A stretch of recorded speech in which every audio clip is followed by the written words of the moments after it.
wahai murid, orang yang punya kemauan yang kuat, apolib. Polib ini pencari. Biasanya tapi kemudian dikhususkan pada pencari ilmu. Karena itu polib itu pelajar, dimaknai pelajar.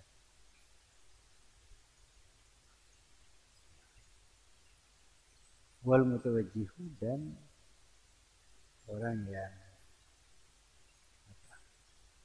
menghadap.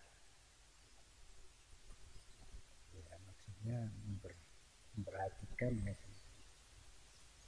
Biasanya kan kalau kita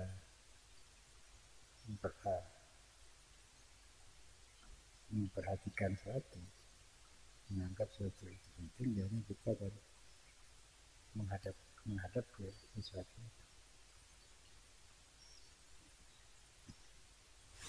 Ar-rawibu yang rawib sama dengan murid. Rawibah ini kita rawib adalah sifatnya dari rawibah. Rawibah itu bisa bermakna menyenangi, menyukai, bisa bermakna membenci. Ini termasuk kata yang punya makna berlawanan. Bisa punya makna berlawanan, tergantung kata sambungnya atau huruf jarnya. Nah, kalau rawibah itu dihubungkan dengan fi, itu bermakna menyenangi. Umpamanya rawib itu fi nikah, saya menyukai nikah. Umpamanya itu kalau fi. Kalau an itu membenci. Dalam hal ini disebutkan man raghiba an sunnati falaysa. Orang yang tidak suka sunnahku. Nah, di sini tentu yang dimaksudkan adalah yang menyenangi karena dari awal menghendaki, mencari, menuju gitu, atau menghadap. Roib yang menyukai. Ketahuilah apa? Annaka, ini maf'ul dari ilam. Annaka bahwasanya engkau itu ayyul murid tadi, murid. Hina sa'alta, hina ketika sa'alta meminta siapa engkau ni pada saya. Minta apa? Minta an apa agar mengirim. Bahasa ini kalau orang yang mengutus. Jadi kalau barang tentu mengirim. Masa mengirim siapa aku? Ilaika kepada engkau, mengirim apa? Mengalami dari kalam, pembicaraan atau bahasa al-mansubi yang dinisbatkan ilaiya kepadaku. Jadi ketika engkau minta aku mengirim sebagian kalam atau pembahasan pembicaraan yang dinisbatkan padaku, lam yahdur, maka tidak hadir, tidak datang, tidak hadir ini kepadaku minhu dari syai' minal kalam, ma apa sesuatu ini jadi fa'ilnya hadar yahdur. Apa satu arwah yang melihat kepadaku akan sesuatu itu munasiban, sesuai lima kepada apa antah yang ada pun kau bisa bihi ada di jalannya. Hanya jalannya artinya sedang mencari itu. Jadi maksudnya ketika engkau meminta saya untuk mengirim sesuatu, sebagian dari apa, mengirim sesuatu dari sebagian perkataan saya, alam, maka tidak hadir, maksudnya dalam pikiran beliau apa, tidak hadir sesuatu yang sesuai dengan apa yang kau sedang jalani, sedang bisa sedang jalan, sedang hadapi.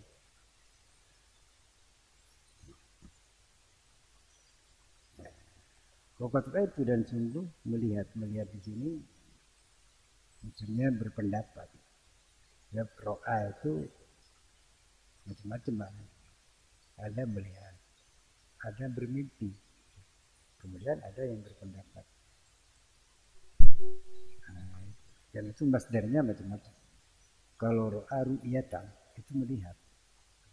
Kalau ro'a ru'ya itu bermimpi. Kalau ro'a ro'yun ya, itu berpendapat. Ro'yun itu kan pendapat. Di sini maksudnya berpendapat. War'ayat waktu itu dan berpendapat kata saya an uqayyid akan apa? Agar uqayyid dan maknanya uqayyid ini mengikat. Karena itu belinggu itu disebut qaid. Kemudian tulisan juga dinamai qaid. Apa? Menulis atau membukukan itu pengikat, mengikat. Karena itu ya ada apa?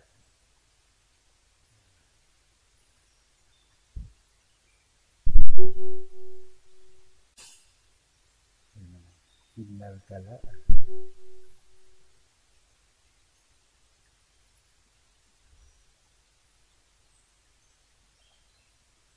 innal kalama perkataan itu ibaratnya apa? Wahsy.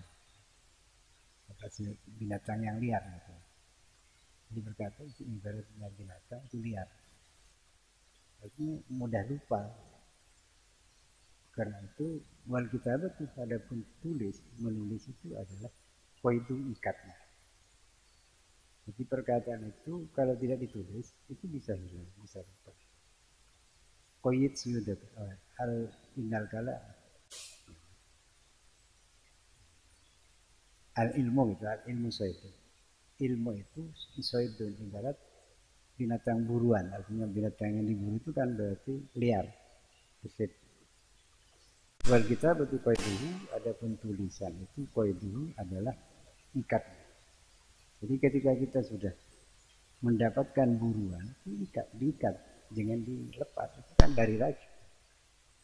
Nah, jadi ilmu itu diibaratkan seperti binatang buruan yang kalau tidak ditulis berarti itu bisa hilang. Qayyid suyuda ke bilhibari wasiko.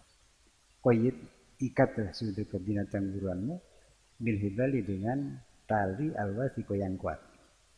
Jadi artinya kalau kita belajar mungkin kita hafal tapi harus ditulis. Sebab itu kan antisipasi barangkali suatu ketika kita lupa. Yang jelas orang itu lama-lama bisa lupa atau bisa pikun sehingga tidak ingat apa yang lakukan. Tapi kalau ditulis maka apa? Umpamanya lupa ada tulisannya.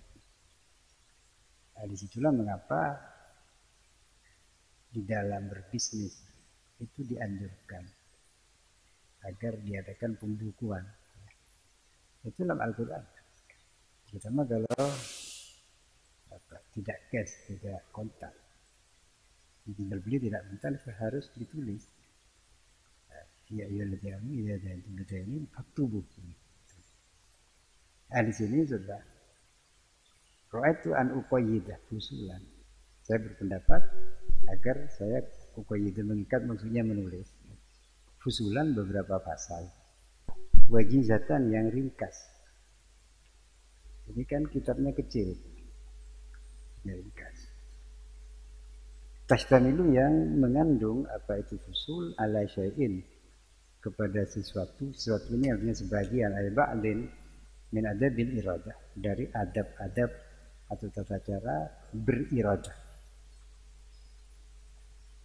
Orangnya murid, kemudian sifatnya iradah.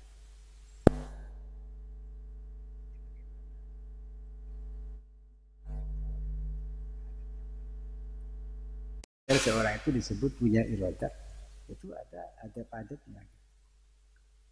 Jadi saya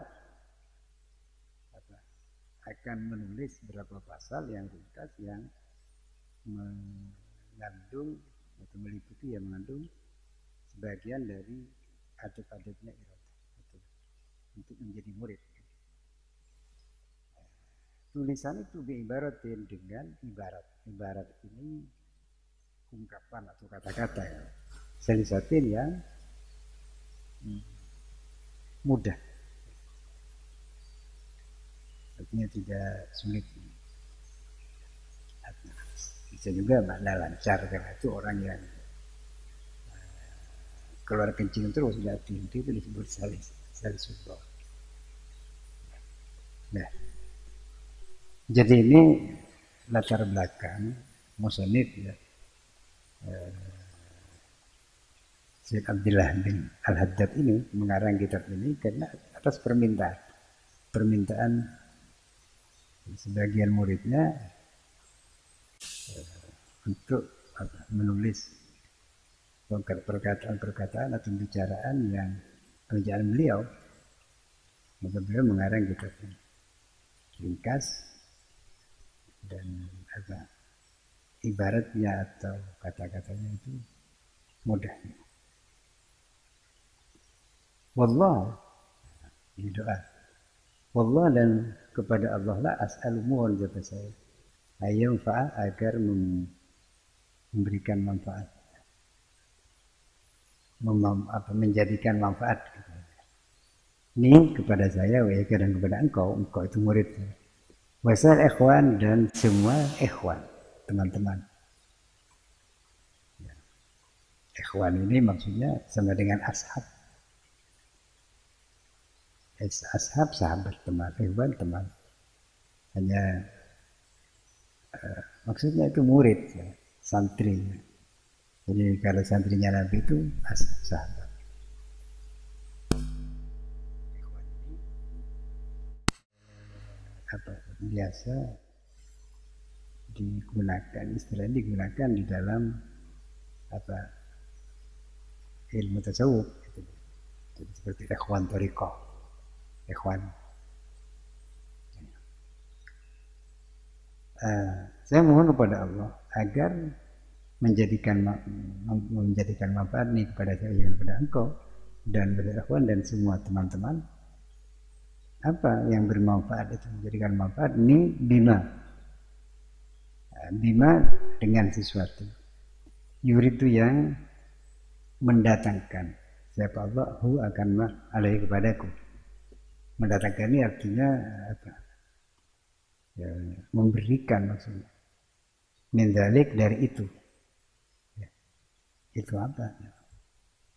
Itu yang di atas tadi ya.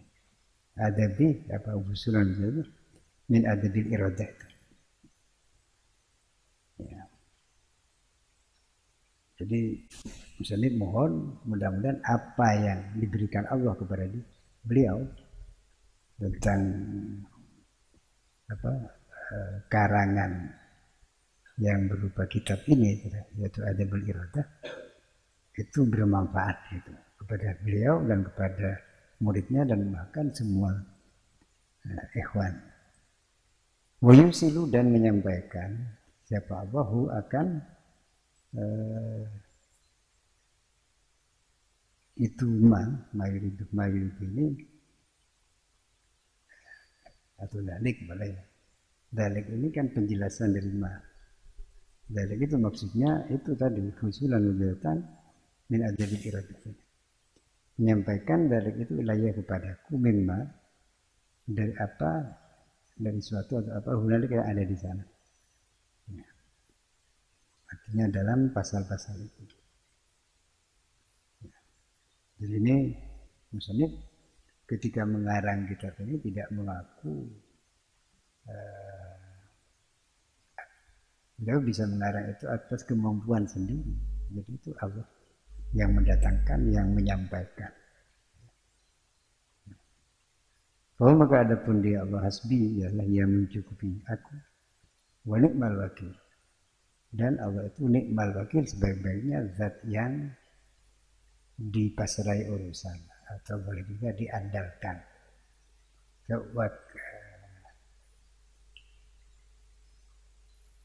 Jadi wakil ini kan ya wakil itu.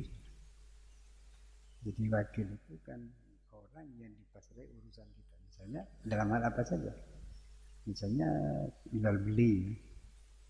Kita ingin menjual sesuatu, kemudian kita nyuruh orang untuk menjual barang itu wakil. Atau seorang wali perempuan ketika menikahkan anaknya, dia minta tolong orang untuk menikahkan, itu wakil. Jadi memasrahkan urusannya kepada Allah. Itu nikmal wakil, sebaik-baiknya zat yang dipasrai urusan. Tentu kalau kita memasrahkan urusan kepada orang lain, maka pasti orang itu bisa diandalkan. Diandalkan apa? Pertama diandalkan kemampuannya. Yang kedua diandalkan amanahnya. Sebab dua ini. Jadi orang yang bisa dipasrai urusan harus punya dua sifat. Pertama dia itu mampu dan amanah. Seperti dalam Al-Quran disebutkan Qawiyun amin. Qawi itu punya kemampuan, kekuatan, amin bisa dipercaya. Ya, termasuk wakil kita di dewan, di parlemen ya, itu kan wakil juga mestinya harus qawiyun amin. Nah, jadi apa itu?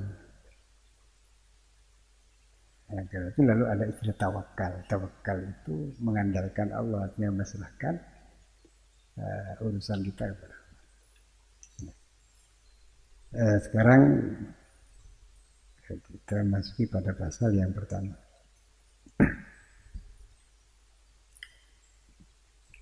Faslun ini adalah satu pasal.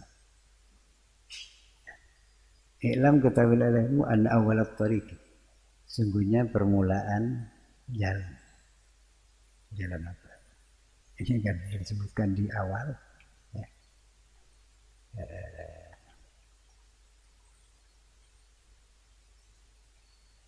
Di muka istilahnya bukan tariq tapi sabil. Gitu. Di khutbahnya itu. Sabilis sa'adah. Yang maksud tariq itu jalan. Jalan untuk mencapai kebahagiaan. Dan jalan kebahagiaan itu ada pada Allah. Sebab yang bisa memberikan kebahagiaan itu hanya Allah. Ini jalan itu jalan melalui Allah agar mendapat kebahagiaan. Jalannya itu tadi disebutkan di awal tadi kan, yaitu iman dan ibadah. Gitu. Jadi sabilis sa'adah iman.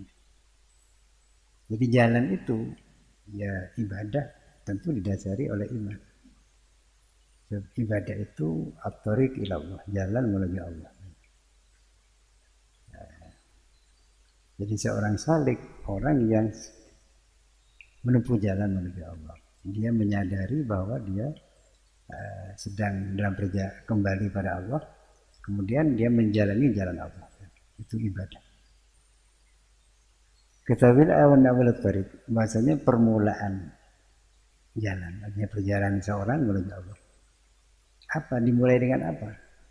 Ba'ithun qawiyun. Ba'ithun adalah pendorong. Ba'ith pendorong atau motivasi. Qawiyun yang kuat. Ya, sebab orang itu melakukan perjalanan atau pekerjaan itu pasti ada ba'is, ada pendorong. Pendorong itu tentu ada yang mengarah kepada yang benar, ada yang salah juga. Tapi pasti ada pendorongnya. Semakin kuat pendorong itu, semakin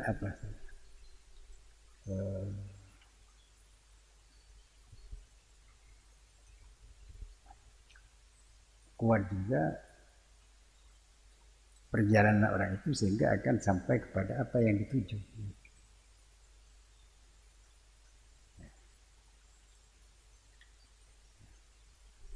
Jadi permulaan perjalanan menuju Allah dimulai dengan adanya ba'isun qawi, pendorong atau motivasi yang kuat. Dari mana itu datangnya? Yugzafu fi qalbil abd. Ba'is itu yugzafu, dilempar atau ditaruh fi qalbil abdi, di hati seorang hamba, di hati manusia. Artinya ba'is qawi itu ditaruh. Siapa yang naruh? Allah. Ini di awal di khutbahnya itu kan alhamdulillah alladzi yaqdhifu, menaruh lau'atal irada, panasnya. Panas ini kuatnya kemauan.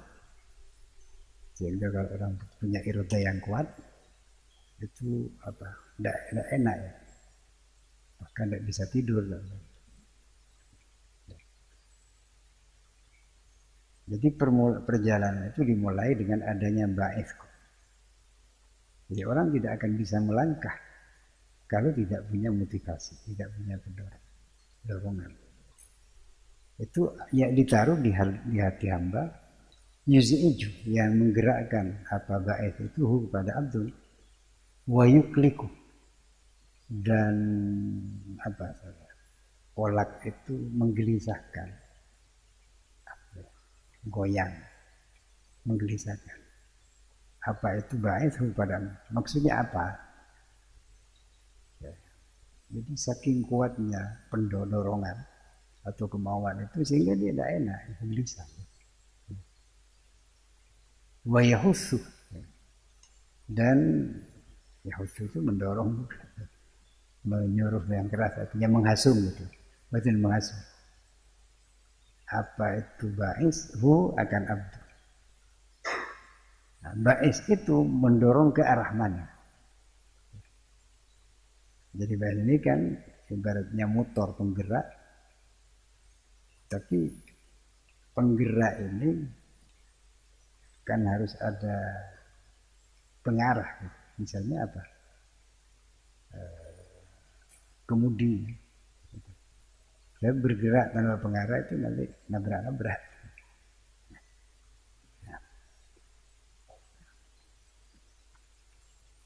Pendorong yang menggerakkan atau menggelisahkan serta menghasung abdu itu alal iqbal,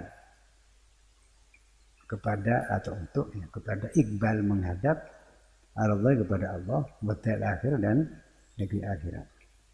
Yang pertama. Jadi perjalanan menuju Allah itu dimulai dengan ada ba'is, ada dorongan atau motivasi yang kuat yang mendorong seseorang untuk menghadap kepada Allah dan hari akhir dan negeri akhirat. Nah, tentu selanjutnya wa'alal i'rad, dan juga mendorong atau menggerakkan i'rad kepada atau untuk i'rad, berpaling anit dunia, dari dunia.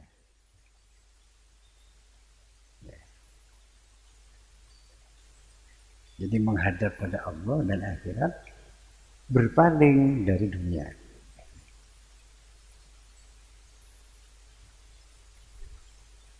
Jadi apa? Kita ini kan sedang berjalan, sedang bepergian dalam perjalanan.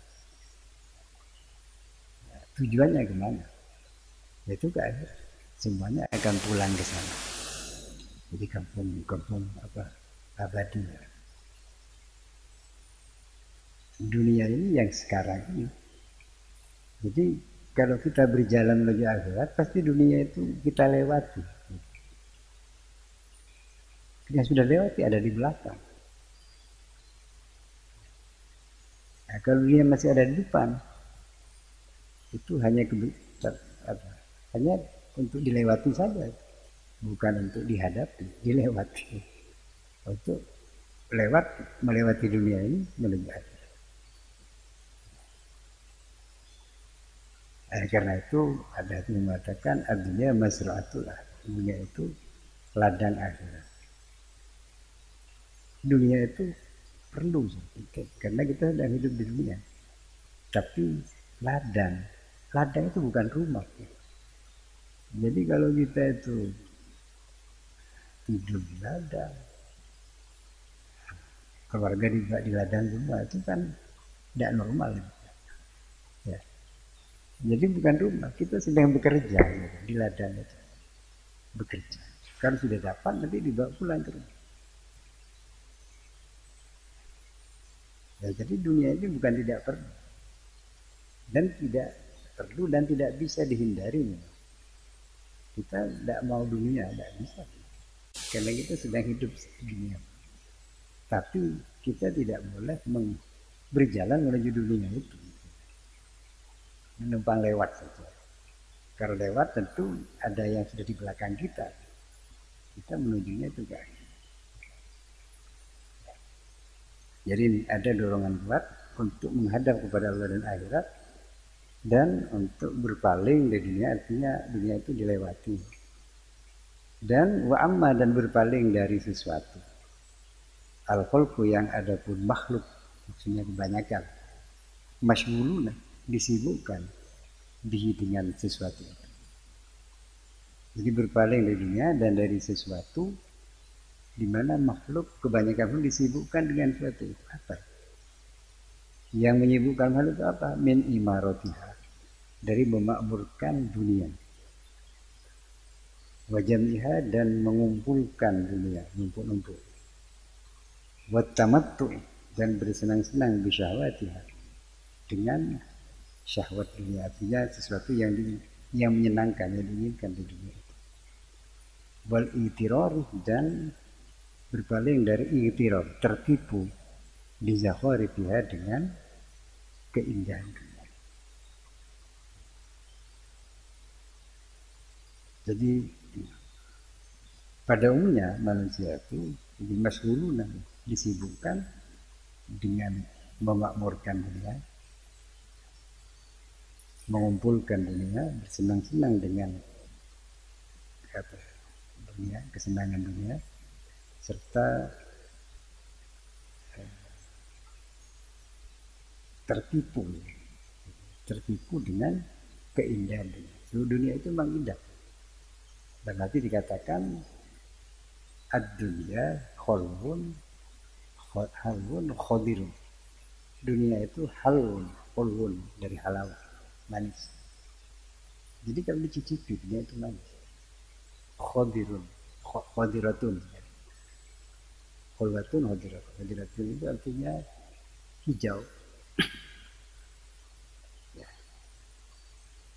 Kalau kita melihat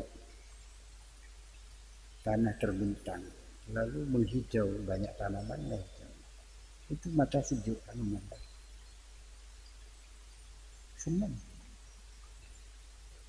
Tapi kalau melihat tanah itu gersang, tidak ada tanaman, tidak ada hijau-hijau, itu kita tidak senang. Jadi dunia itu manis dan hijau, artinya manis, dicicipi itu enak ya, karena manis. Kemudian dan hijau dipandang itu menyenangkan. Memang dunia seperti itu. Siapa yang tidak senang dunia? Tapi sayangnya dunia itu tidak kekal, tidak abadi, dan menipu. Artinya tidak sejati. Jadi gimana? Pemalaya dunia ialah mata uluru. Kehidupan ini hanyalah mata. Mata itu artinya kesenangan. Senang tapi sebentar. Al-ghurur, tipuan, artinya kesenangan yang tidak abadi, tidak langgeng, dan penuh tipuan. Tidak langgeng jelas. Kalau kita tidak meninggalkan dunia, bisa saja akhirnya dunia meninggalkan kita. Kalau meninggal dunia mati.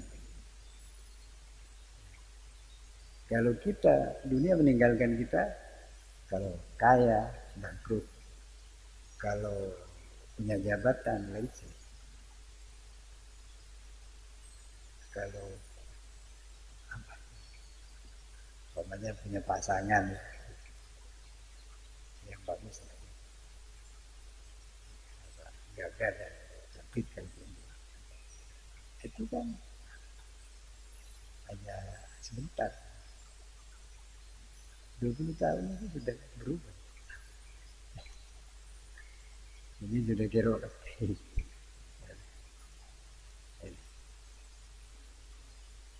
Kayaknya kalau masih muda itu masih apa? Masih fresh, masih cunning.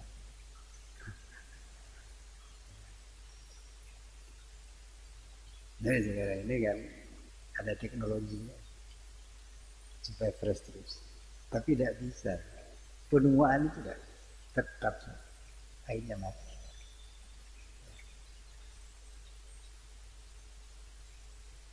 Sekarang ini kan ada teknologinya. Kadang-kadang supaya mengencangkan apa ya, wajah bibir disuntik silikon. Jadi apa? Atau bedak plastik. Ya sehingga yang akhirnya kempung itu ya, akhirnya bisa berisi gitu. Tapi silikon itu umurnya berapa bulan? Kalau sudah lama, agak lama sedikit itu menjadi membengkak, akhirnya menakutkan. Ini tidak bisa. Itu apa? Mata, kesenangan sebentar. Sekalipun kadang-kadang orangnya ada, hartanya tetap ada, tapi tidak bisa menikmati. Misalnya karena orang itu sering berboya-boya, maka ya, makannya berlebih. Akhirnya kena kencing manis. Kena kencing manis apa? Dia uangnya banyak, orangnya masih tidak mati, tapi makannya dibatasi hanya berapa suap. Itu pun yang dimakan kadang-kadang nasi jago. Itu kan kasihan. Ya, itu mata. Kemudian aluru, mata aluru ini tidak sejati, artinya penuh tipuan kepada. Mungkin kita yang barangkali masih hidup pas-pasan dan begini, kita membayangkan bagaimana kalau kita jadi konglomerat, kekayaan yang mungkin andaikan kita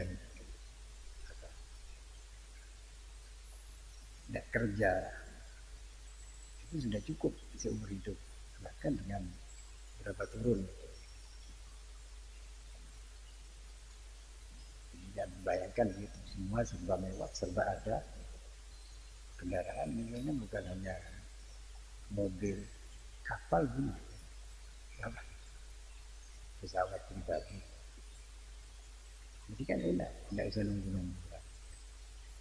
Pagi di Jakarta, siang sedikit, agak ke Singapura, sore sudah ke Hongkong, dan bukan harinya ke New York. Jadi kalau sekarang tidak berani. Ya, bayangannya enak. Ternyata orang yang kaya seperti itu sama saja dengan kita. Mereka yang datang ke Bali atau tempat-tempat wisata di luar negeri itu orang Eropa, orang Jepang. Itu kan bukan orang yang di rumahnya itu apa, tidak mewah, tapi kemewahan yang ada di rumahnya itu tidak memuaskan. Cari lagi. Bahkan banyak juga yang akhirnya bunuh diri. Itu apa itu? Katanya Samsung atau itu ada yang bunuh diri. Di Jepang itu ada tempat yang memang khusus untuk bunuh diri. Ini dianggap wajar. Jadi ketimbang menderita hidupnya, bunuh diri aja. Selesai. Itu kenapa? Mereka tidak percaya adanya alam barzah, alam akhirat. Dianggap bunuh diri itu penyelesaian. Padahal itu bukan penyelesaian. Bukan menyelesaikan masalah, tapi menambah masalah. Ya, jadi ini ternyata palsu. Tapi kita sering tertipu, sering tertipu. sudah tahu bahwa begitu kita masih terus ngejar-ngejar terus. Karena apalagi sekarang ini kan orang itu pandai mengemas, memberikan kemasan. Jadi sesuatu yang jelek dikemas sehingga nampaknya nenek-nenek di bedah plastik sehingga seperti 17-an, 18-an. Remaja yang tidak tahu dikejar-kejar, tidak tahunya nenek-nenek. Nah ini urut. Nah, orang yang tidak tahu hakikat kehidupan, ya dia hanya ingin nikmat-nikmat, itu kan nafsunya aja. Hakikat itu bisa diketahui kalau belajar itu menggunakan akal. Nah, sekarang akal itu tidak begitu berfungsi. Kenapa? Dikuasai oleh nafsu. Nah, ya jadi ini, jadi perjalanan menuju Allah pasti dimulai oleh dorongan yang kuat, kemudian atau kemauan yang kuat yang mendorong kepada Allah. Dan kalau orang sudah menghadap pada Allah dan akhirat, pasti dia itu berpaling dari dunia. Berpaling dari dunia ini bukan berarti tidak mau, artinya selalu menghadapnya kepada Allah. Dunia itu hanya dibuat jalan, menumpang lewat.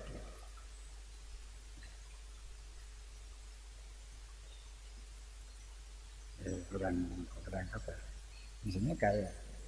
Ya kaya itu bukan tujuan, hanya sarana hidup. Kemudian hidup itu sama.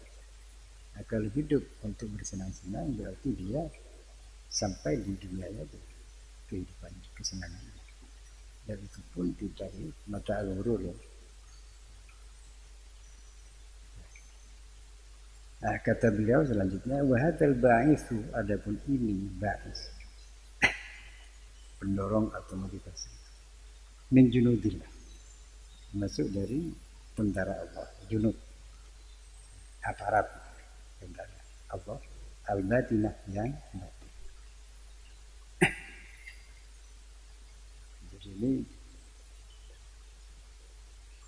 Jadi orang itu kalau sudah diberi ba'is, dorongan menuju Allah, ini berarti orang itu dapat pertanda baik. Ya, sebab itu datangnya dari Allah. Jadi tentara Allah yang batin. Nah, kalau seperti corona ini, tentara Allah yang zahir. Sekalipun tidak kelihatan mata dan kecilnya. Ya. Jadi ini Allah yang menaruh di hati orang. Yaitu itu hidayah dan taufik. Karena itu yang harus kita mohon banyak-banyak itu hidayah. Dan itu sudah diperintahkan oleh Allah. Jika kita baca Fatihah kan ihdinas siratal mustaqim. Jadi mohon hidayah. Tidak disuruh mohon yang lain. Sebab itu kunci segalanya. Orang itu kalau sudah hidayah pasti akan terdorong untuk kepada kebaikan.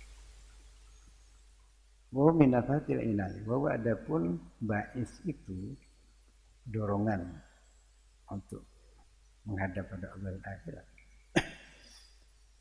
Min afatil inayah termasuk dari nafahat, ini maknanya banyak. Ada makna pemberian, ada hembusan, ya, tiupan. Ya, hembusan al-inayah. Inayah ini bisa maknanya perhatian, juga penjagaan. Jadi berarti ketika orang sudah Allah menaruh dorongan kuat untuk menuju akhirat, menuju Allah, berarti dia itu sudah dijaga oleh Allah. Mengapa disebut hembusan? Ya memang tidak terasa. Seperti angin yang berhembus. Wa'lamil hidayah, dan A'lam ini jamak alam, alam ini apa? Banyak makna juga. Bisa berarti nama, gunung, tapi juga berarti tanda, tanda alamat itu, yang bendera itu. Tapi semuanya kembali pada tanda. Nama itu kan tanda. Jadi ketika orang diberi nama, itu berarti ditandai. Sebab kalau tidak ada namanya kan sulit memanggilnya. Manggilnya apa? Kalau punya anak 10, memanggil salah satu anak, datang semua. Nah ini kan karena tidak ada tanda. Alam itu, isim alam kan nama. Jadi itu merupakan tanda hidayah. Berarti orang kalau sudah ada dorongan di hatinya untuk menuju Allah, menuju akhirat, itu pertanda dia sudah dapat hidayah. Hidayah itu anugerah, nikmat yang paling agung.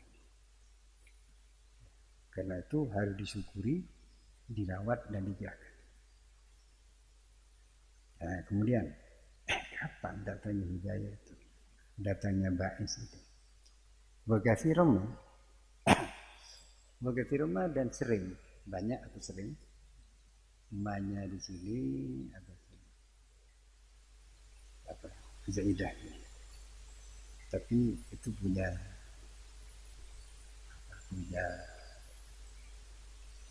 manfaat. Karena Zaidah tidak ada maknanya kan. Tapi ada gunanya apa? Yaitu karena untuk memisah antara kasiran dengan miftah. Wakathirun dan banyak sekali atau sering ya, yuftahu dibukakan bihi apa dengan ba'is itu al-abdi pada seorang hamba. Artinya pendorong itu dibukakan, artinya ditaruh pada hati seorang hamba itu. Kapan ditaruhnya? Inda tahwid, ketika tahwid.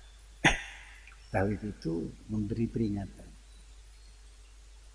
Dari khofa ya khofa, khawafa ya khawafa. Kalau khofa takut, khawafa menakut-nakuti. Memberi peringatan itu kan hakikatnya nakut-nakuti. Jadi kamu kalau begini nanti kamu akan dihukum. Kalau kamu maksiat akan masuk neraka, itu tahwid.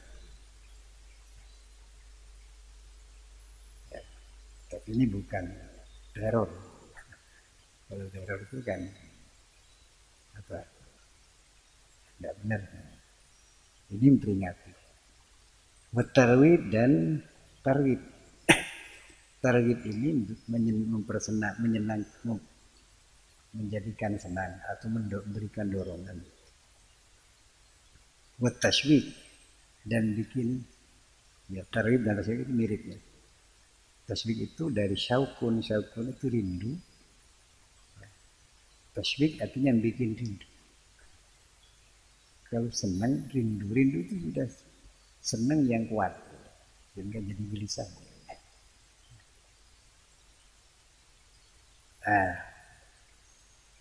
Yang dimaksudkan ketika ada peringatan dari siapapun,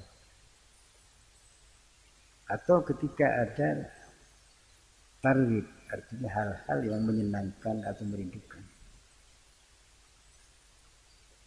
kepada Allah, kepada akhirat. Itu kalau timbul di hati kita, timbul dorongan untuk kesana. Jadi karena itu para Rasul itu punya sifat Basyirun wa Nadhir. Basyir itu berita gembira gitu. Kalau kalian beribadah, tunduk pada Allah, bertakwa, kalian akan ke surga. Itu basyir. Di sini tarhib dan tasyrik itu. Nah, kemudian yang tarhib ya nazir. Nazir itu memberi peringatan. Itu peringatan itu sesuatu yang takut, yang tidak mengenakan. Jadi di waktu itu, apakah kita mendengar perkataan orang atau sedang membaca membaca keterangan apa dalam Quran, dalam kitab, itu bisa timbul ba'is. Kemudian selain tahwid dan tarwid, wa indan nadri, dan ketika memandang, melihat ila ahlillah, kepada ahlillah, orangnya Allah. Orangnya Allah itu ya orang yang spesial. Ya kita ini manusia itu kan semuanya kita. Tapi ada yang spesial, yaitu orang-orang yang memang dekat pada Allah. Karena dia takarrub, yang mendekat pada Allah dengan ketundukan, dengan ketaatan. Jadi kalau baik secara zahir kedekatan itu maupun secara batin. Nah, ketika melihat orang-orang seperti itu, sekalipun dia tidak ngomong, melihat itu timbul dorongan untuk berbuat baik. Jadi ini kenapa? Dari tingkah lakunya, dari sikapnya akan mendorong orang untuk ingat kepada Tuhan, ingat kepada Allah. Jadi ini yang di dalam hikam disebutkan ishab man yadulluka 'ala Allah maqaluhu ma yunhiduka 'ala Allah haluhu yadulluka 'ala Allah maqaluhu. Kamu berkawanlah, bertemanlah, bergaul man dengan orang ya dulu ke Allah maka yang perkataannya itu selalu membimbing engkau kepada Allah, artinya mengajak. Wayan haduka Allah haluhu, bukan hanya perkataannya tapi halnya, tingkah lakunya itu bisa mendorong kau kepada Allah. Nah, ini yang disebut ahlillah. Nah, jadi ketika kita melihat orang seperti itu, kita lalu ingat Allah, ingat akhirat. Ini kita timbul ba'is itu, dorongan. Kemudian lagi, wan nadri, dan ketika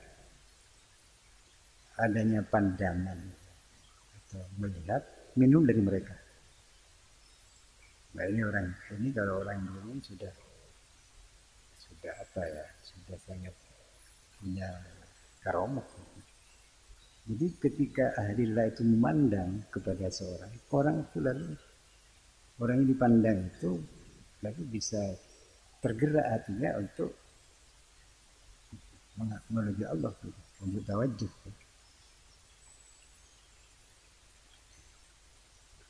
Jadi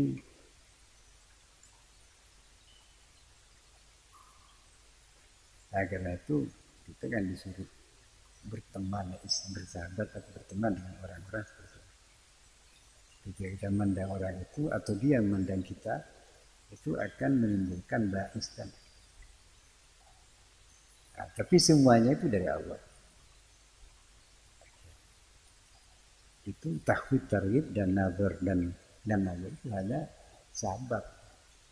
Nah, karena itu bisa saja tanpa sebab itu datang ba'is. Waqat yaqa. Dan kadang-kadang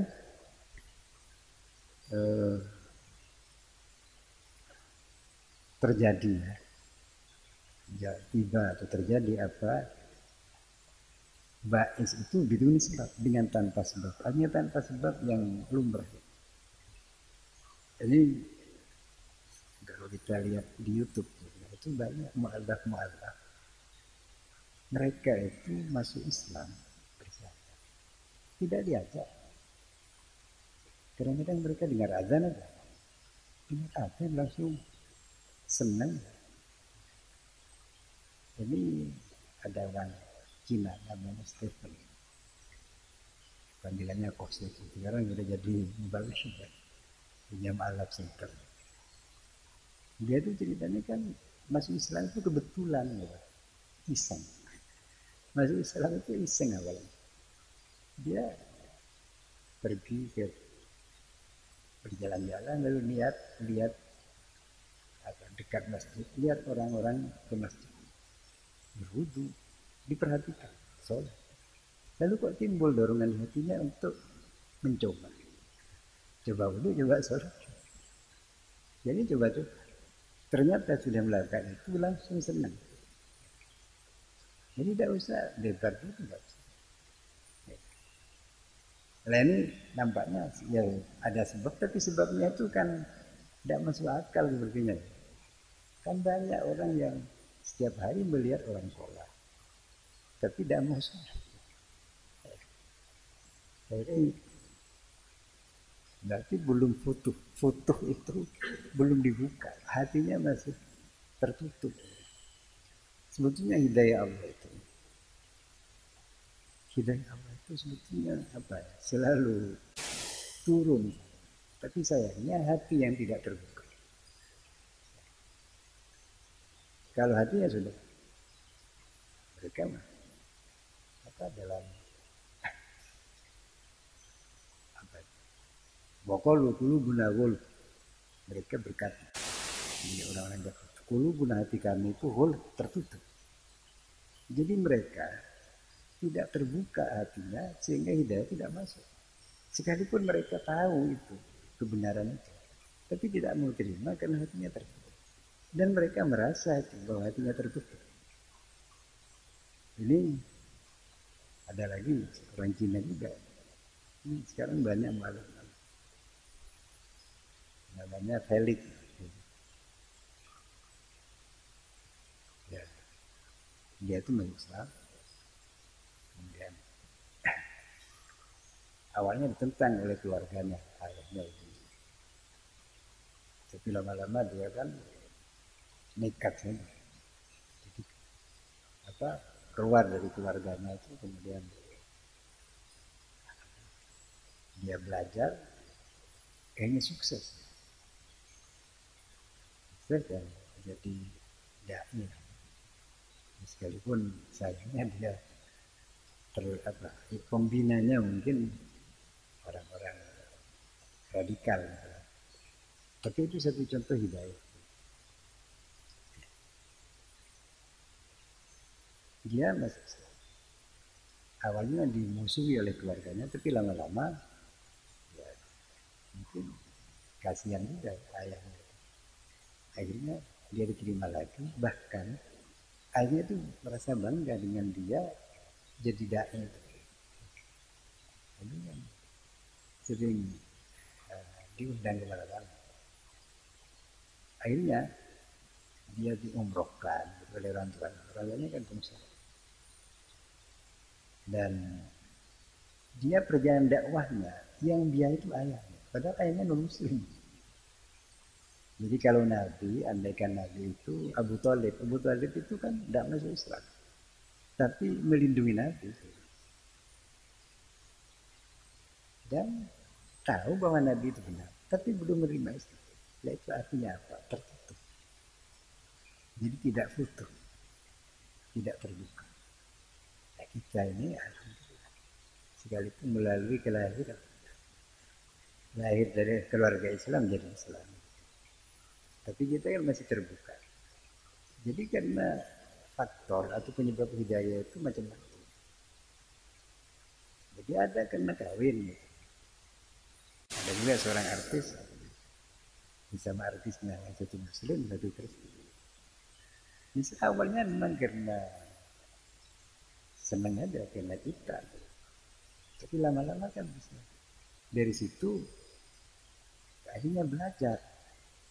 Sesudah belajar tahu bahwa Islam itu benar. Bahkan ada orang dapat hidayah karena benci, itu ada. Terjadinya pemboman di pusat bisnis terbesar di dunia yaitu ada di Amerika, GTC itu 11 September. Itu kan orang-orang Barat khususnya di Amerika itu marah. Tapi sebagian orang ada yang penasaran, marah tetap. Kok bisa ya? Kok bisa-bisanya ada orang berjuang untuk agamanya berani mengorbankan dirinya gitu. Wah, ini berarti ajaran hebat ini. Dipelajari. Akhirnya dia kenal Islam, masuk Islam banyak. Sekarang di Amerika itu katanya manusia itu hampir tiap tahun atau tiap 2000-an, dan masjid sudah banyak di situ berkat adanya corona ini. Adzan sudah bisa dikumandangkan keluar masjid. Kalau dulu kan tidak boleh. Di Eropa, di sebagian negara Eropa. Jadi ini yang menganggap adzan itu bisa membendung penyebaran corona. Nah, sama dengan di sini ya. Di sini itu kan tiap Jumat ada orang adzan di sana. Di pos itu untuk membendung penyakit biar tidak masuk gitu.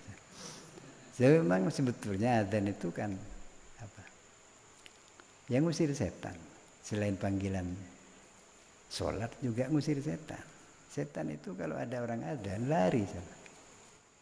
Itu hadisnya ada, lari sambil ngentut gitu, lahu duratun. Ngentutnya bunyinya itu apa, nyaring, durat. Jadi kalau di Madura kan drot gitu. Sambil lari sambil ngentut. Kenapa? Soalnya dia setan itu takut kalau dengar zikir. Ya. Jadi ngentut itu biar dia dengar gitu. Jadi kalau ada orang di waktu adanya adzan, di waktu adanya baca Quran, lalu teriak-teriak, ya sama itu. Ya, jadi tidak ingin dengar adzan. Sekarang ada orang yang ya sebenarnya Islam dia, tapi tidak karu-karuan awalnya, gara-gara ibunya mati. Dari namanya, dari Sulaiman.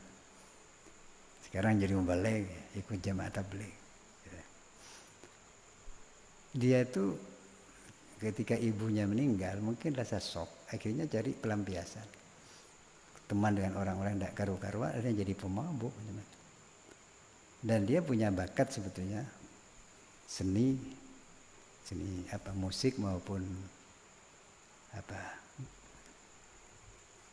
gambar itu, melukis, seni lukis. Awalnya kan di Jakarta dia. Jadi bermusik itu di Jakarta. Tapi di Jakarta itu kan sering adzan ya, sering terdengar adzan. Dia itu kan memang muslim dan dia pernah sekolah madrasah Sanawiyah kan. Tapi karena sudah terpengaruh lingkungan. Waktu di Jakarta dia itu merasa terganggu dengan adzan. Jadi nuraninya itu terganggu. Sedang enak-enaknya bermusik, adzan. Ini kan tidak enak. Jadi hatinya itu tidak merasa harus berhenti, tapi nafsunya tidak mau. Akhirnya apa? Diajak oleh temannya, mari ke Bali saja. Di Bali tidak ada orang adzan. Justru akhirnya di Bali itulah dia kembali. Istilah sekarangnya hijrah lah. Berkat ada orang-orang yang datang berdakwah ke situ. Itu dari jamaah tabligh. Jadi jamaah tabligh itu dakwahnya bukan hanya di masjid. Ya memang di masjid pusatnya. Tapi datang ke rumah-rumah, termasuk ke pub atau ke tempat-tempat hiburan itu. Akhirnya dia itu ikut sekalipun awalnya coba-coba saja. Itu ada istilah khuruj ya. 3 hari di masjid tidak keluaran, langsung berubah. Ya. Yang awalnya dia itu kan bandnya itu metal ya, band metal itu kan sudah top sudah. Ya. Jadi dia di masjid 3 hari saja itu langsung berubah, langsung semuanya di pakaiannya berubah. Akhirnya sekarang selalu pakai jubah, pakai surban kemana-mana. Itu sampai ke luar negeri. Lah ini kan hidayah itu bisa datang kapan saja dan di mana saja. Kadang-kadang ada sebab yang logis ya, kadang-kadang tidak. Ada yang karena mimpi kadang-kadang. Nah, karena itu kita harus mohon hidayah, itu dimohon terus. Jadi itulah suratul mustaqim, jangan hanya dibaca, itu doa. Gitu. Nah, wa ta'arrudu kata misalnya, wa ta'arrudu. Adapun ta'arrud itu apa? Jadi kalau ma'rud itu terpapar. Jadi kalau hujan kita pergi ke tempatnya ke hujan itu artinya ini namanya ta'arrud, memaparkan diri atau menghadapkan diri lah gitu. Di nafahat kepada nafahat artinya nafahat ilahiyah ya. Anugerah Allah yaitu khususnya hidayah itu. Ma'murun ialah diperintahkan bi dengannya ta'arrud, wa murawabun dan dianjurkan fihi padanya pada ta'arrud itu. Artinya apa? Hidayah ini kita harus proaktif, jangan nunggu. Ya kalau memang kalau orang sudah akan diberi hidayah sekalipun orang itu diam bahkan lari itu dikejar gitu. Ya seperti itu. Dari itu kan lari sebetulnya dari hidayah karena di Jakarta banyak orang azan, dia pergi ke Bali agar tidak dengar azan, kan lari. Ternyata disitulah dia ditemui hidayah di situ. Jadi lari dia tetap dikejar gitu. Tapi ya itu bisa dikatakan kebetulan kata orang, tapi bagi Allah bukan kebetulan. Nah, bagi kita yang sudah sadar pentingnya hidayah tentu kita jangan menunggu, kita harus proaktif, harus mencari, termasuk mencari ilmu, kemudian bergaul dengan orang-orang tadi ahli lasar, itu termasuk ta'arrudul hidayah. Wal intidhar menunggu hidayah artinya menunggu ba'is itu. Wal irtiqab sama ya, intidhar itu menunggu, irtiqab juga menanti, boleh menanti menunggu sama. Intidhar itu dari nazar, irtiqab itu dari raqibah. Itu sama-sama berarti melihat. Nazar itu kan melihat, raqibah itu mengawasi, mengawas artinya melihat juga. Lalu kenapa diartikan menunggu? Jadi begini, orang yang menunggu sesuatu itu pasti perhatiannya tertuju pada yang ditunggu. Jadi misalnya ya, kita menunggu orangnya dari timur, masuknya di timur, kita mesti melihatnya ke sana terus. Itu intidhar. Nah, jadi ini ada pergeseran makna dari melihat, memandang kepada menunggu. Ini pergeseran. Memang dalam bahasa itu begitu. Wal intidhar ada menunggu, wal irtiqab menanti, boleh menunggu menanti. Menanti apa? Menanti nafahat. Ya, pemberian anugerah Allah itu, yaitu khususnya berupa hidayah, berupa ba'is. Biduni ta'arrud, dengan tanpa ta'arrud tadi, memaparkan diri atau menghadapkan diri kepada nafahat itu, waluzumil bab, dan menetapi pintu, artinya pintu datangnya nafahat. Itu humkun adalah suatu kebodohan, wawabawatun, ya sama maknanya, kebodohan dan kegoblokan. Ya. Jadi menunggu sesuatu tanpa menjalani sebabnya, itu berarti apa? Berarti itu orang yang pikirannya tidak waras. Ya, Tuhan itu ketika menakdirkan sesuatu itu melalui sebab. Ya. Tuhan menumbuhkan tumbuh-tumbuhan melalui air. Ya. Jadi kalau kita masak pasti ada panas yang itu bisa dihasilkan dari kayu, dari listrik, atau dari minyak tanah. Ya. Kalau kita memasak atau menanam tidak disiram, memasak tidak ada apinya. Dengan keyakinan ini kalau Allah mau menjadikan masak pasti masak. Kalau Allah mau menjadikan tumbuh pasti tumbuh. Itu orang betul Allah itu yang mentakdirkan semuanya. Tetapi Allah itu kan di dalam mentakdirkan suatu ada sunnah gitu. Sunnah itu adalah apa? Kebiasaan. Jadi ada kebiasaan Tuhan di dalam menumbuhkan tumbuh-tumbuhan melalui air. Di dalam mematangkan, menjadikan masakan itu matang itu melalui api panas. Itu sunnatullah. Sehingga kalau sunnatullah itu apa? Stabil, artinya tidak ada perubahan. Memang tidak ada perubahan, la tabdil li sunnatillah gitu. Itu kadang-kadang disebut hukum alam. Jadi seperti fisika itu kan ada hukum-hukumnya. Itu disebut hukum alam. Itu bagi orang yang tidak nyambung pada Allah hukum alam. Tapi sebetulnya sunnatullah. Ya. Jadi kalau kita ingin punya ilmu, belajar itu sunnatullah.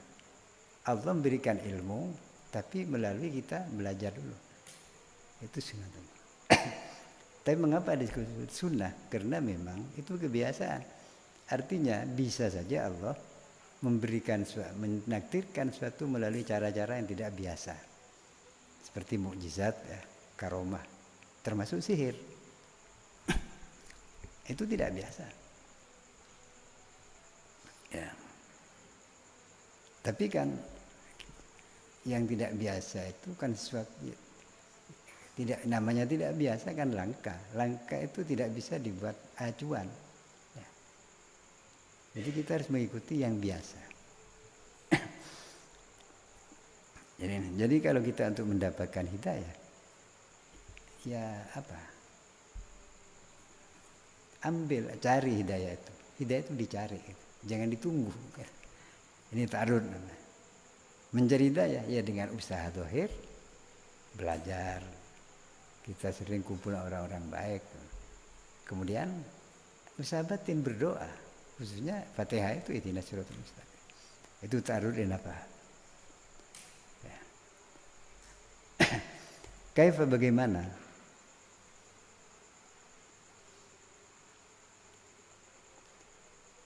Kaifa bagaimana apa? Bagaimana tidak demikian artinya? Artinya maksudnya kaifa la yakunu kadzalik, bagaimana tidak seperti itu, ya. Artinya kita kalau ingin mendapatkan hidayah sehingga diberi dorongan kuat untuk berbuat baik, untuk menuju Allah, kita harus ta'arrud, artinya proaktif lah. Bagaimana tidak seperti itu? Waqad qala, dan sungguh bersabda siapa Nabi sallallahu alaihi wasallam. Kata beliau, inna rabbikum fi ayyami dharikum nafahatin. Inna sungguhnya rabbikum bagi Tuhan kalian fi ayyami dharikum di hari-hari masamu, artinya hari-hari hidup ini. Nafahatin ada pun beberapa anugerah. Ya. Tentu nikmat dari Allah itu sebetulnya tidak pernah henti. Tidak pernah henti ya. Kita bahkan sebelum kita lahir, kita masih dalam kandungan, kita sudah selalu dapat nikmat. Tapi kan nikmat yang terbesar itu hidayah. Kalau tidak dapat hidayah, nikmat yang lain itu tidak ada artinya. Gitu. Kaya, sehat, punya kedudukan. Tapi tidak dapat hidayah, tidak ada artinya semua itu. Ya. Jadi ini nikmat itu memang ada apa? Nikmat besar. Ada nikmat ya mungkin ada menengah juga ya. Ada yang kecil-kecil ya. Ya kita lapar makan enak makan. Itu nikmat, tapi kecil. Tapi kalau hidayah ini nikmat yang paling besar. Kalau nikmat itu, kalau hanya yang kecil-kecil kita terus dapat. Tapi yang besar-besar ini ada musimnya, gitu. Ada waktunya. Karena itu firman Allah, sabda Nabi, ala fata'arradu lah. Ala perhatikanlah. Fata'arradu maka hendaklah memaparkan diri, artinya menghadapkan diri siapakah engkau laha kepada nafahat. Kapan itu waktunya datangnya? Waktu datangnya. Misalnya Allah itu kalau sudah akhir malam ya, itu berfirman, wahai hamba-hambaku, barang siapa yang mau minta kepadaku, mintalah pasti akan kuberi. Barang siapa yang akan minta ampun maka mintalah ampun, akan kuberi. Itu di akhir malam. Artinya apa? Itu waktu-waktu istijabah itu. Ya. Sebetulnya berdoa itu kapan saja, tidak harus akhir malam. Tapi di akhir malam itu waktu yang spesial, ya. Sehingga kita mudah mendapatkannya. Ya, seperti orang mancing lah. Kalau orang mancing tidak tahu tempat kumpulnya ikan itu, ya paling-paling dapatnya satu atau tidak dapat sama sekali berjam-jam. Ya. Atau orang yang melihat hilal, ru'yatul hilal ya. Ru'yatul hilal itu bukan asal-asalan, itu ada ilmunya, ilmu falak, astronomi. Sebab hilal itu tempatnya kan bisa dihitung. Sebetulnya bulan itu sudah bisa dihitung. Arahnya di mana, tingginya berapa, lamanya berapa muncul di permukaan, di ufuk barat itu.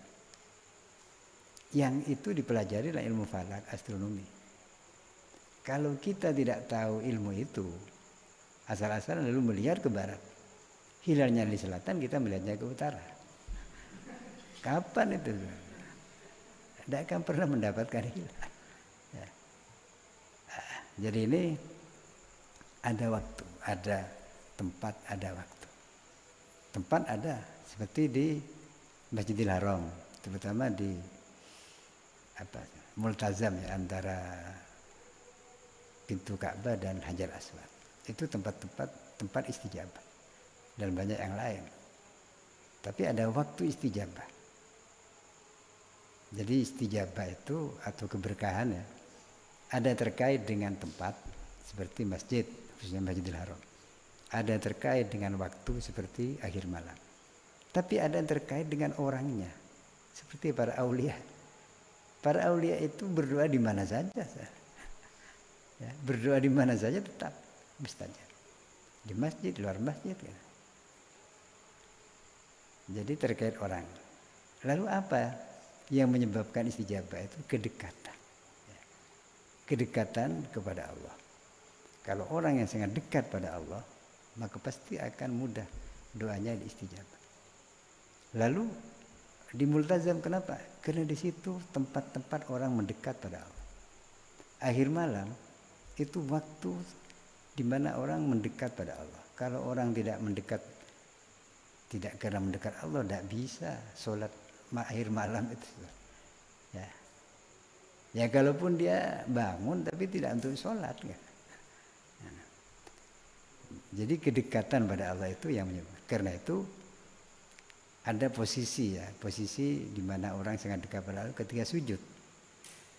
Jadi akru mayakul abdu li rabbihi bahwa sajidun ya. Jadi posisi orang di mana orang itu sangat dekat pada Allah ketika dia sujud. Karena itu ketika kita sujud kita banyak berdoa selain baca tasbih ya. Nah, salat hajat itu kenapa ada sujudnya? Diberi sujud di belakang. Sesudah salam sujud. Sekalipun sujud itu tidak ada rangkaiannya dengan sholat, sebab itu di luar sholat. Karena itu cari alasan. Apa alasannya? Baca ayat sajadah. Jadi baca sajadah itu supaya punya alasan untuk sujud. Sebab kalau kita tidak punya alasan, sujud itu tidak boleh. Sujud itu hanya untuk Allah. Tidak punya alasan, tidak boleh. Ya, jadi sujud kalau dalam sholat memang tempatnya. kecuali sholat jenazah ya. Ini ada orang mungkin dia tidak tahu sholat jenazah itu, ngimami langsung rukuk sujud. Yang ditanyakan kenapa? Ya saya emang begitu karena ini saudara saya. Jadi istimewa lah gitu.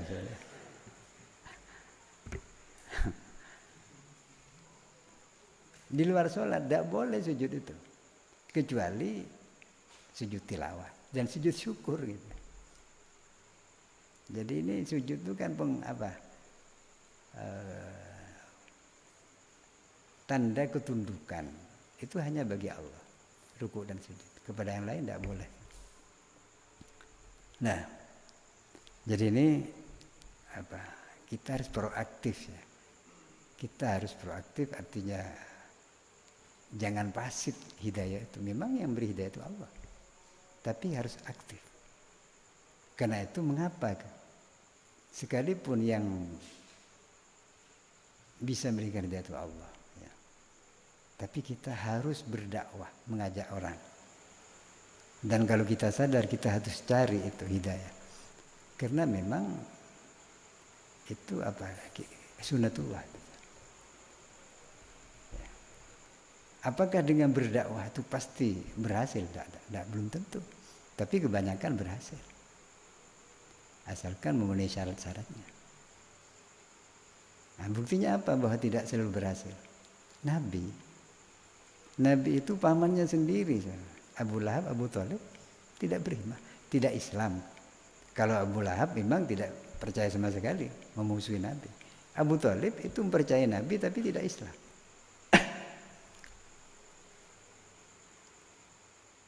Sehingga Nabi itu sangat sedih ya. Kalau Abu Lahab memang musuh sudah, Abu Thalib. Ketika beliau mau wafat, oleh Nabi itu terus didampingi, tapi tidak bisa. Ya. Nabi itu sedih sehingga akhirnya apa? Allah berfirman kepada Nabi, innaka la tahdi man ahbabta. Kau Muhammad tidak bisa beri hidayah orang yang kau suka. Walakin Allah yahdi man yasha, tapi Allah lah yang bisa yang berikan hidayah yang dia mau gitu.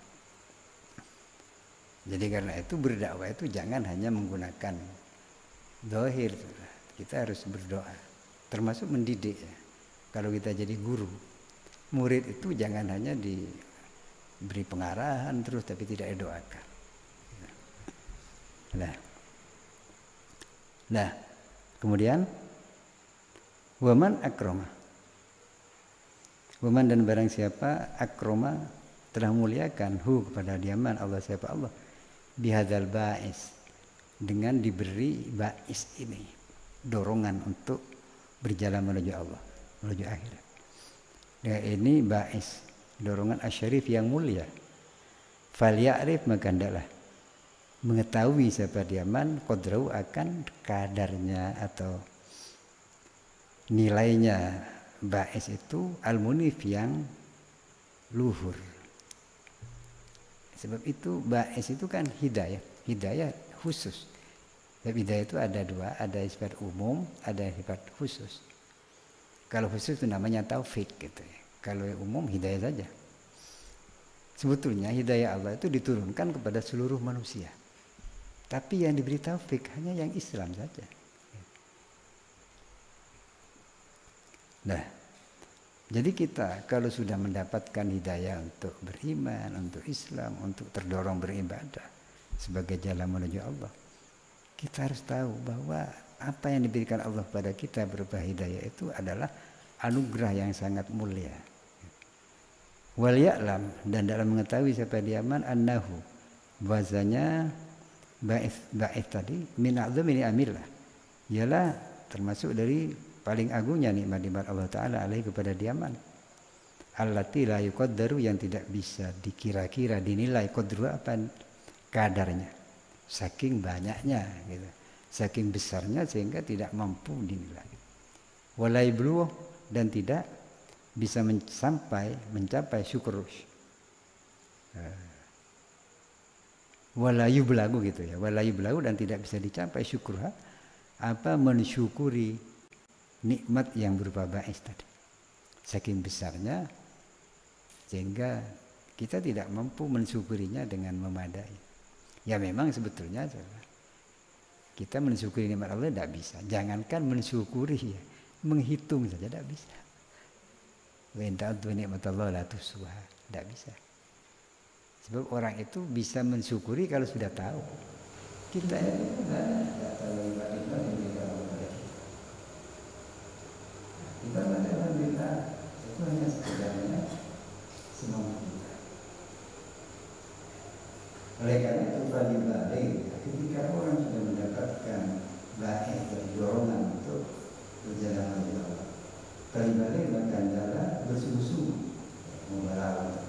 Siapa mati syukur yang bersyukur kepada Allah alama atas apa mana yang sudah memberikan Allah kepada orang itu, kepada man wa aula, sama ya, aula memberikan, menganugerahkan siapa Allah kepada man. Apa yang diberikan? Ba'is wa khussah, dan telah mengkhususkan, artinya mengistimewakan siapa Allah kepada man bihi dengan ba'is itu. Tidak sembarang orang dapat taufik sehingga punya dorongan itu. Dan mengkhususkan, mengistimewakan siapa Allah kepada man bihi dengan ba'is. Ini banyak sekali di antara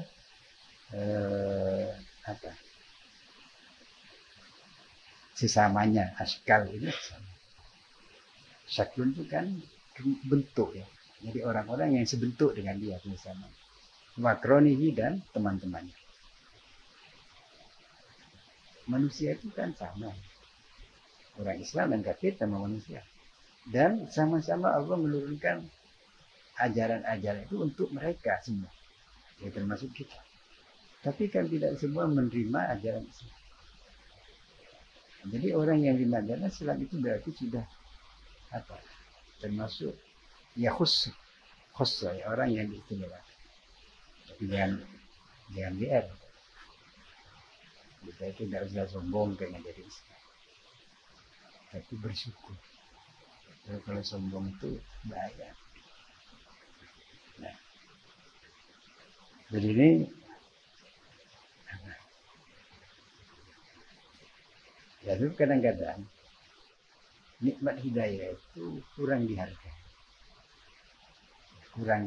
Bahkan kurang dirasakan. Ketika kita bisa sholat, itu kita tidak merasa dapat apa-apa. Coba dapat uang 1 juta, alhamdulillah. Dapat sholat, alhamdulillah. Nah, ketika biasanya ada balai-balai penyebut doa ya, mendoakan hadirin. Hadirin mudah-mudahan dengan berkahnya mengajar diri saudara-saudara akan lancarkan rezekinya, amin. Nyari. Jadi juga mudah-mudahan dikuatkan iman. Sepi.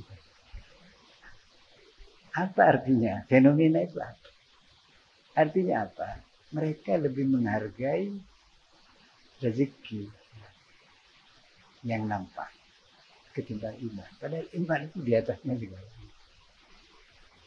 Ya memang manusia itu kan lebih suka melihat yang nampak. Sulit untuk yang tidak nampak. Nah. Fakam, kenapa? Fakam karena banyak muslimin dari orang Islam belawah yang telah mencapai umurnya dia. Sampai sanatan 90 tahun. Au aksar, atau lebih. Tapi lam yajid hadil ba'is. Tapi lam yajid tidak mendapatkan dari hadil ba'is kepada dorongan ini. Walam yatrub, dan tidak pernah datang apa hadil ba'is kepada dia mah. Yauman, 1 hari pun minat dahri dari masanya orang itu hidup. Jadi orang sudah tua, sudah 80 tahun. 80 tahun ini apa? Bau tanah, bau kuburan. Kalau yang muda-muda tidak bau, tapi kadang-kadang langsung masuk gitu. Ya, ini terkejut. Kalau yang tua itu sudah merasa hampir, insya Allah sudah agak siap gitu. Yang muda-muda ini yang tidak siap. Karena itu ketika dijemput langsung takut. Ya, tapi kalau muda masih lupa lumayan. Tapi jangan terus-teruskan. Kalau tua masih lupa, wah ini luar biasa. Ya. Sama aja. Orang di luar pesantren, ya, dia tidak karu-karuan. Ya mungkin ada orang mengatakan wajar, bukan santuy. Nah, tapi kalau dalam pesantren masih ada karu-karuan. Wah ini luar biasa. Luar biasa apanya? Ya. Jadi ini mestinya kalau orang sudah tua, mestinya sudah ingat kuburan terus. Tapi ini kok seperti anak-anak. Dia kadang-kadang apa? Main layang-layang dengan cucunya gitu. Cucunya yang pegang, ini pegangkan nih. Dia yang pegang apa benangnya. Setelah ini tidak ada bedanya antara anak-anak dan orang tua. Lain ini kan mahal sekali kesadaran hidayah atau takdir, termasuk adanya dorongan. Karena itu kita bersyukur alhamdulillah kita dapat itu sekalipun hanya kecil lah barangkali. Ini perlu disyukuri dan perlu dijaga jangan sampai hilang dan perlu dibesarkan, dipupuk sehingga besar. Jadi sebab iman ini kan apa ya, hati tempatnya iman ini sama dengan apa? Sama iman ini setrum ya. Nah, kemudian setrum itu datang dari mesin ya. Generator mesin. Atau kalau mobil bensinnya mobil. Mesin mobil itu tiap hari kan harus dihidupkan, dipanaskan. Sekalipun tidak dipakai. Kenapa? Biar sehat mobil. Jadi kalau mobil itu tidak pernah dihidupkan, dipanaskan, lama-lama karat. Kalau sudah karat, tidak bisa hidup. Jadi hati manusia itu tempatnya iman, tempatnya hidayah, tempatnya dorongan. Karena itu jaga hati, jangan dimotori gitu. Jadi ini dulu kalau itu karat, akhirnya apa? Akhirnya tidak bisa apa? Yang mestinya ada iman di situ imannya lemah, akibat hilang naudzubillah. Ya, jadi ini harus disyukuri, dijaga dan dikembangkan dan ditumbuhkan sehingga menjadi besar. Bagaimana cara menumbuhkan iman, cara menumbuhkan hidayah, termasuk dorongan. Ikuti. Dorongan itu ikuti kalau dorongan baik tentunya. Jadi kalau kita ada dorongan untuk berbuat baik, lakukan. Kalau itu nanti di stop, artinya apa? Kita tentang itu akhirnya bisa mati. Sama dengan sumber air. Sumber air itu kan memancar. Tapi kalau itu ditekan, ditutup, akhirnya sumber itu pindah ke tempat lain. Di Tanjung ini dulu kan ada sumber besar, Selatan Tanjung. Dan kalau kita pergi ke timur itu ada sungai besar, kemudian di situ ada dam besar juga. Itu dulu katanya airnya besar. Tapi kemudian nggak tahu ya oleh Belanda itu akhirnya ditutup dengan hijau itu apa? Akhirnya mati sumber. Dulu waktu tahun berapa? Tahun 60-an. Almarhum Yudhani itu pernah menjadi santri untuk mencari lagi sumber daya. Jadi begitu. Jadi hati itu tempatnya iman, tempatnya ilmu, tempatnya hidayah. Itu harus apa? Supaya iman kita hidup di situ, hati itu harus lidahnya dirawat. Merawatnya ya tentu dengan ilmu, dengan tafakkur, kemudian dengan amal-amal soleh, amal yang baik. Jadi ketika kita beramal baik, maka setrum iman yang ada di hati itu akan bertambah. Jadi apa? Ibaratnya mobil, mesin ya, mesinnya mobil. Mobil itu untuk menstarter mesin supaya hidup itu kan ada aki ya. Dan akinya tidak bisa. Mobil atau sepeda motor. Nah, ketika sudah hidup mobil mesin yang berhidup, maka mobil itu bisa memasukkan setrum ke aki. Akinya bisa tambah setrumnya karena mobilnya hidup. Begitu juga amal soleh dengan iman. Iman itu yang mendorong amal soleh itu iman. Seperti aki yang bisa mendorong mesin itu bisa hidup. Tapi ketika amal soleh dilakukan, maka memperkuat iman. Jadi ada hubungan timbal balik. Ketika mesin mobil itu dihidupkan, akan memasukkan strum lagi ke aki. Kecuali akinya sudah. Kalau akinya sudah rusak, disterek tidak bisa. Ya, dicas baterainya enggak. Nah, karena itu ketika ada orang diingatkan, dinasehati, disuruh zikir, tetap saja. Itu berarti akinya sudah pergi dari reparasi atau diganti dan lihat. Nah ini ya kita bersyukur. Ini kan tidak mudah untuk bagi orang beriman dan kalau apalagi sekarang ya. Sekarang itu orang yang tahu Islam itu banyak. Dulu pada masa Belanda juga banyak. Ada orang Belanda yang hafal Quran tapi tidak muslim. Di Kanada itu ada muslim profesor bisa ngajar ya. Nah kita baca banyak-banyak. Kebekeh. Itu bisa ngajar ya. Tapi dia tidak beriman. Nah, itu hidayah itu manfaat. Kita yang biasa-biasa dapat. Nah ini harus dijaga dan ditumbuhkan. Jangan disumbat ya, sumpet.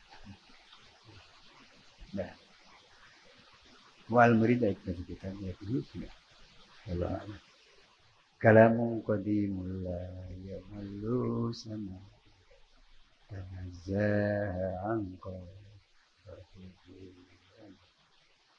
bihi astaqimu da'i wa nuru dalilul liqalbi dan jahli wa harati faya rabbi matti'in bisirri hurufi wa nawwir bihi qalbi wa sam'in